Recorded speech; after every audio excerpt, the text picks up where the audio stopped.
Tonight's title on this Tuesday Torah reading is going to be Laws on Idolatry and Worshiping Other Gods. That's laws on idolatry and worshiping other gods. Now, how I'm going to approach this Tuesday, as well as other Tuesday nights, is I'm going to read the law according to the title that was given. And I may interject every now and then and maybe give an example on the law based upon the society we live in today. But basically, I would just like to read through the law and kind of pretty much stick with the title and let the law speak for itself, because truly it is self-explanatory. This is to encourage you to go back and also read it yourself, but more so meditate on what you're reading.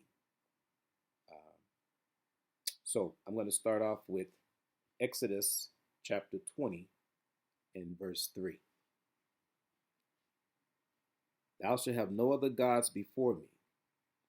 Thou shalt not, verse 4, thou shalt not make unto thee any graven images or any likeness of anything that is in the heaven above, or that is in the earth beneath, or that is in the waters under the earth.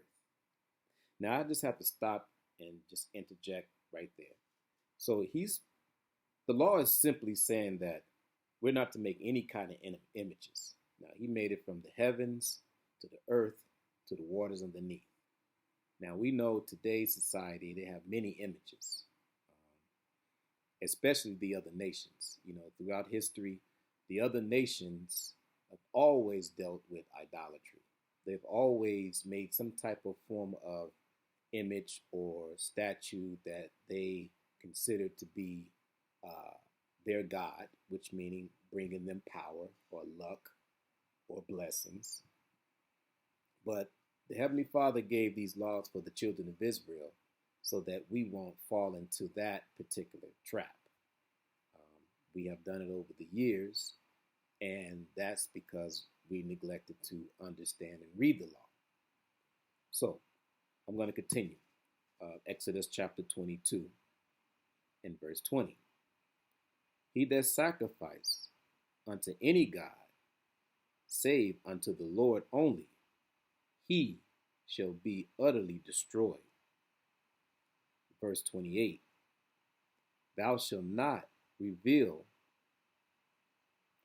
the gods, nor curse the rulers of thy people. Exodus chapter 23, verse 13. And in all things that I have said unto you, be circumspect, and make no mention of the name of other gods, neither let it be heard out of thy mouth. Now, just want to throw a little tidbit into that as well. Now, when he said be careful, because we got to understand that in these modern days that we live in today, having other gods coming out of our mouths, we have to think of the music industry. We have to think about, as idolatry as comes in many forms. It comes in a physical form as well as a voice form. That's why the Heavenly Father said, don't have them come out of your mouth. So there's something to be, circumspect to realize and understand how society is moving, because we know our enemy is plotting every way to make us not to be under or to understand and do these laws and commandments. So it's something to think about. I'm going to continue to read. So now we're going to go into Leviticus chapter 18 and verse 21. And thou shalt not let any of thy seed, meaning thy children, pass through the fire of Molech, neither shalt thou profane the name of thy God. I am the Lord.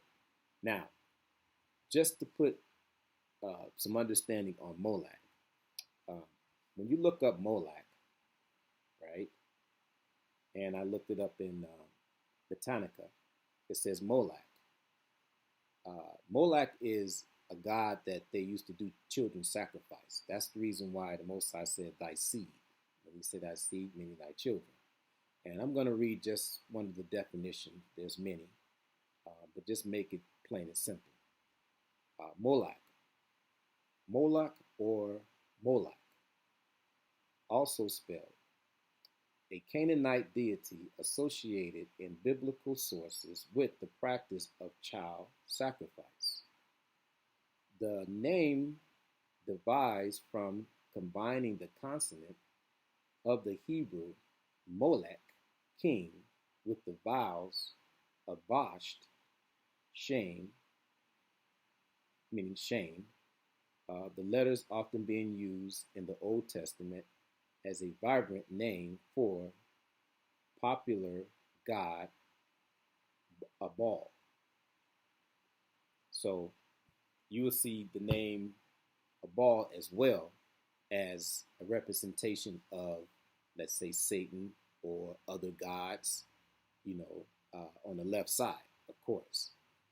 So Molech is a deity that the other nations used to sacrifice children with, because you're going to hear his name a couple of times in the book of Leviticus. We're going to go to Leviticus chapter 19 and verse 4. Turn ye not unto idols, nor make to thyself molten gods. I am the Lord your God. Leviticus chapter 20 and verse 2. Again, thou shalt say to the children of Israel, whosoever he be of the children of Israel, or of the stranger that sojourn in Israel, that giveth any of his seed unto Molech, he shall surely be put to death. The people of the land shall stone him with stones. Leviticus 20 and verse 3. And I will set my face against that man, and will cut him off from among his people, because he has given of his seed to Molech, to defile my sanctuary, and to profane my holy name. Verse 4. And if the people of the land do any ways hide his eyes from the man, when he giveth his seed unto Molech, and kill him not, verse 5, then I will set my face against that man, and against his family, and I will cut him off, and all that go a whoring after him, to commit whoredom with Molech from among their people. So the Most High strictly put it that we're not to be sacrificing our children, okay? And we know throughout history that was something that our 10 tribe brothers was very commonly doing, throughout history. So as you can see, that custom was present here on the earth, where sacrificing children, they believe that will give them power. Okay. So I'm going to read on. Leviticus chapter 24 and verse 15. And thou shalt speak unto the children of Israel, saying, whosoever curse his God shall bear his sin. Verse 16. And he that blasphemeth the name of the Lord, he shall surely be put to death.